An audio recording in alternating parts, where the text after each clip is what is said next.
Fabriquer une table avec une rivière d'époxy est un projet que plusieurs bricoleurs souhaitent accomplir. C'est justement le but de cette vidéo, de vous expliquer simplement les principes de base avec l'époxy de moulage. Mais d'entrée de jeu, mon premier conseil est évidemment de vous proposer de commencer avec un petit projet, une petite table d'appoint ou de chevet. Ainsi, votre premier projet ne sera peut-être pas parfait, mais le deuxième va l'être. Fabriquer une table avec une rivière d'époxy, ça commence d'abord et avant tout par un moule très étanche. Pour fabriquer le moule, on va utiliser de la mélamine, qui est un matériau lisse et robuste. On va coller et clouer les côtés et de l'intérieur, on va venir tirer un petit joint très fin de calfeutrant ou de silicone. De l'extérieur, on veut venir appliquer un ruban isolant pour prévenir toute fuite possible. Une fois notre moule assemblé ou en processus d'assemblage, ça va vraiment être important de venir graisser le moule, c'est-à-dire appliquer une couche de cire Carbamex pour éviter que l'époxy vienne coller sur les parois de mélamine. Ça va vraiment faciliter le démoulage au final. Le bois qu'on va utiliser pour faire notre belle table doit être vraiment sec, doit être bien plané, bien dégauché, puis aussi dépourvu de toute écorce qui risque de décoller, parce que l'époxy vient vraiment se fixer sur du bois franc. Si jamais vous avez de la difficulté à trouver du beau bois, nous on s'est approvisionné chez Bois Compex à Saint-Roch-de-l'Achigan. Ils ont du beau bois à prix très raisonnable.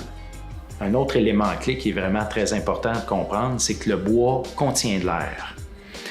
Quand on va venir couler notre rivière, ça peut chauffer le bois puis favoriser la sortie de bulles d'air. Donc, pour minimiser ce risque-là, certains vont sceller le bois avec du vernis ou du shellac, mais ce que le manufacturier recommande vraiment, c'est de sceller avec une première couche mince d'époxy. Par exemple, l'époxy de surface Cristallopoxy. Lui, il sèche en 24-48 heures, puis après, on pourra venir couler notre rivière au centre.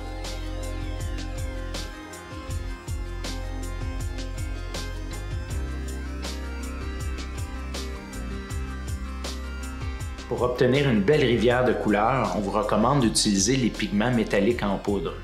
Vous pouvez en mettre simplement une petite quantité pour un effet plutôt translucide ou en mettre un peu plus pour tendre vers un effet plus opaque. C'est la composante A, la résine, que vous allez venir colorer dans un premier temps. Et par la suite, une fois votre couleur désirée atteinte, vous allez ajouter dans la résine A le durcisseur, c'est-à-dire la composante B.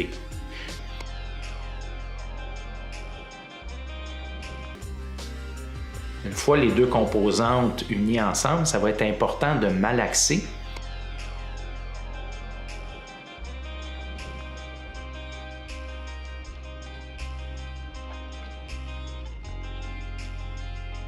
Pour un séchage et un durcissement optimal, la température de la pièce doit se situer entre 20 et 22 degrés Celsius et pas dépasser 65% d'humidité dans l'air. Si jamais il fait plus froid ou si c'est plus humide, à ce moment-là, le temps de durcissement de l'époxy de moulage va s'en trouver allongé. Mais dans les conditions idéales, donc 20-22, ça va prendre environ 72 heures, 3 jours, et par la suite, vous allez pouvoir procéder au démoulage. Lorsque vous aurez démoulé, vous constaterez qu'il y aura probablement quelques imperfections que vous voudrez sabler. Vous pouvez le faire avec une ponceuse orbitale sans problème.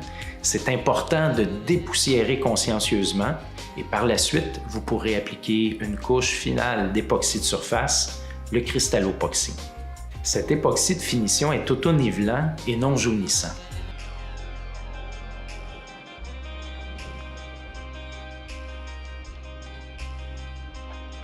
Dans des conditions optimales, il est complètement durci après 24 heures.